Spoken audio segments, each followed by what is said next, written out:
On this week's episode of the 262 Fishing Friday Forum, we're talking about ice safety, especially now with early ice.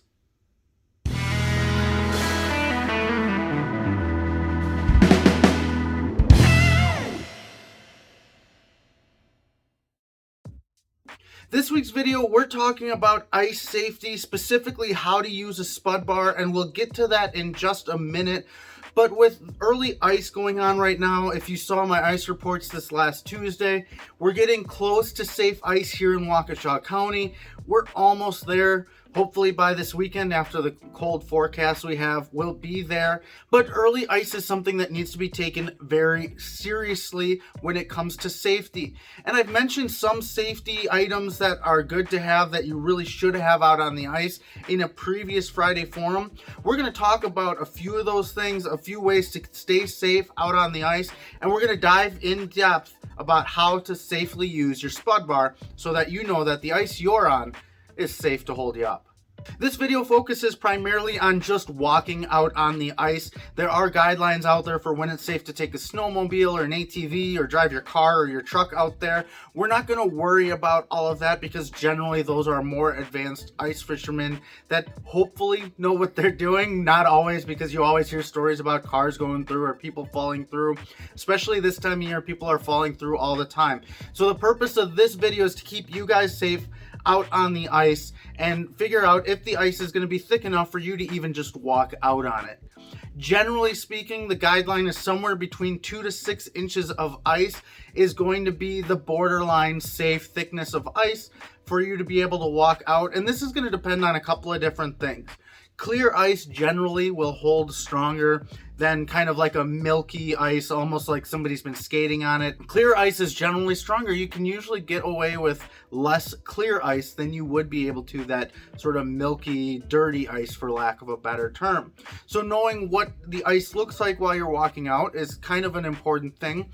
But the number one thing you can do is actually use a spud bar. And the thing I like to make sure people know is it's not just enough to have a spud bar and just slam it into the ice, but you really need to know what the capabilities of your spud bar is and know exactly what that spud bar is telling you. Those of you that have been following my channel for a while know my fishing buddy Justin. He comes with me every now and then. His spud bar is absolutely huge. It's thick, it's heavy, and he's a much lighter guy than me. He's probably at least 30 pounds lighter than me. So his spud bar relative to him is going to be different than my spud bar, which is smaller, it's thinner, and I weigh more than him. So Justin typically knows that one good solid whack with his heavy spud bar is going to be able to hold him up if he doesn't break through.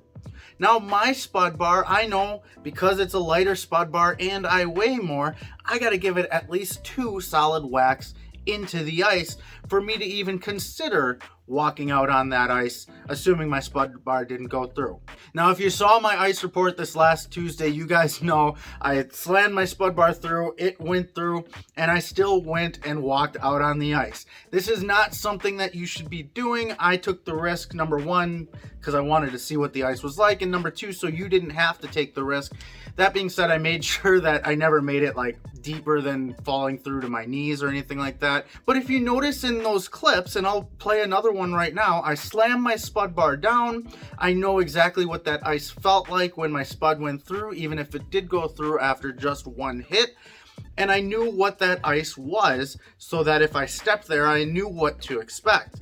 And this is how you should go about spudding your way across the ice. Slam that spud down, make sure that it's able to do what it needs to do to hold your spud up and not break through, and then step where you actually hit, because the ice, even a couple inches left or right or forward, might be completely different than where you actually hit your spud bar. The reason we like to see up to 6 inches for walking out on the ice is because 2 inches is kind of the minimum to hold you out, but 2 inches where you are might be 1 inch just a few feet away. All right, so you spud and you step where you spudded, and then you spud again and you step where you spudded. But now let's say you spud and it goes right through, and you know with your spud bar, if it goes through, you shouldn't be walking any further. Well, you have a couple options here, but rule number one is at the very least, don't move forward anymore. You can try left, you can try right. I would recommend taking a couple steps back from the direction you came and then move off left and right from there and try and find some safer ice from there. Worst case scenario, you just got to turn around and come back another day because it's not worth falling through. At least you're going to be cold and wet. You might lose some gear. And of course, worst case scenario is you just never come back up. All right, so let's say you do fall through, and this is something I've contemplated the idea of actually doing a video about because this is something I don't have firsthand knowledge about what to do if you fall through. It's not really something I want to have firsthand knowledge of unless I'm doing it intentionally. And you guys know I've been talking about maybe purposely going through the ice to show how to get out if you fall in. I'm going to speak from hypotheticals here and in talking to other people that have fallen through. If you happen to fall through, here are a couple things to help you get out and get safe. Number one is not to panic. If you fall through, and especially if you get above your waist, into your chest and up to your shoulders or something like that, that cold water is just going to knock the wind right out of you and you're going to feel short of breath.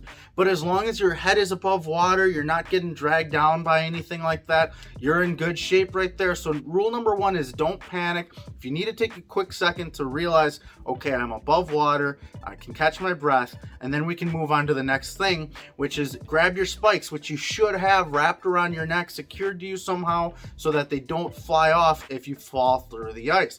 So grab those right away and start actually spiking into the ice and helping crawl and pull yourself forward. While you're doing this, you want to be kicking your legs because obviously that's going to help you kick up and out of that hole. And this should all be in the direction that you had just walked from, where you know there's maybe not safe ice because you just fell through, but ice that held you shortly before. Now, you don't want to necessarily kick straight up though, because that's going to take a lot of effort for not really getting you anywhere.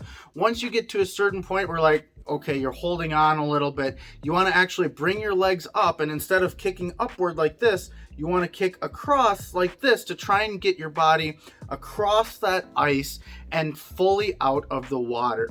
That'll help you get completely out because it's easier to kick across. You're not fighting gravity and drag and all that as much, going straight up. And ultimately the goal is to get out of this hole, which you need to go sideways to do that. Once you actually get out of the hole, now is not the time to stand up and start running. You want to keep everything as delicate and as low impact as possible, because if it wasn't holding just your weight, it's not going to hold your weight with high impact like running or jumping up or anything like that. Stay down, stay low, and keep your weight distributed across the ice, and just keep crawling across the ice. I'd say as far as you're comfortable, but a pretty good distance to get away from that hole. Again, in the direction that you came from, because you know that that ice was at least decent and somewhat sustainable. So crawl your way back from where you came so that your weight is evenly distributed, and then when you think it's safe to, then slowly start standing up. Now, there is a chance some of your gear might have fallen through, and if you can bring your gear back with you, great. If not, all of these things, yeah, it's expensive and we take time building up our equipment. Rome wasn't built in a day, and neither was our ice fishing gear. But at the end of the day, it's just stuff. It's not worth risking your life, especially after you just went through, to go back and try and get it. If you know that in a couple days it's going to be thicker ice because of cold temperatures, if you want to try and go back and get it, make sure you bring a friend, obviously, bring some safety precautions. But at the end of the day, it's equipment, it's stuff, it's probably not worth it. Just be glad that you're okay, and go to Walmart or your local tackle shop or whatever and just, give them your credit card, say, hey, I need it all.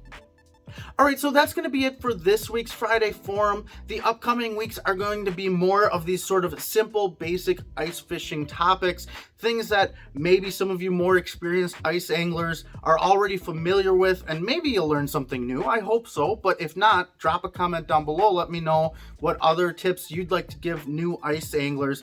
But I know a lot of my subscribers, especially some of the newer ones, have said that this will be their first time ice fishing ever, or they haven't done it in a long time. So I want to get back to the basics so that some of you guys who have never done it before can have an idea of what to do when you get out there.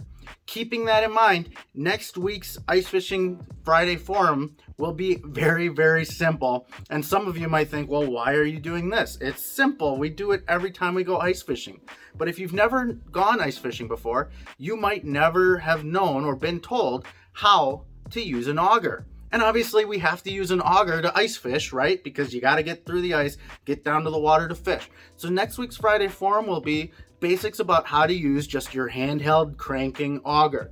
Yeah, it's nice to have the drill or use a gas powered one or something like that, but we're just going to talk about the basics of hand cranking an auger. So if ice fishing is something that's new to you, or if you just want to see how it's done because it's been years since you've done it by hand, you have been using a drill or an electric auger or something like that, make sure you push the button down below to subscribe. If you are new to ice fishing, or even if you've been around for a while, let me know down in the comments what you would like to see for ice fishing themed Friday forums. And of course, let me know down below as well if you have any suggestions for spud bars or ice safety in general, because we all learn better when we all learn together. And some of you may have some experiences, maybe personal, maybe from laughing at your buddies or something like that, that we all can learn from by reading in the comments. So comment down below and we'll keep that conversation going. Of course, make sure you're subscribed as well, because now that we're finally getting close to safe ice, I'm going to be back on my journey to catch a fish in every lake here in Waukesha County, and I'll probably have some repeat lakes as well, because that's just where the safe ice just might be. And as always, folks, remember, it doesn't matter if you go around the world or go around the corner, just as long as you go fishing. Thanks for watching, and I'll see you on the ice.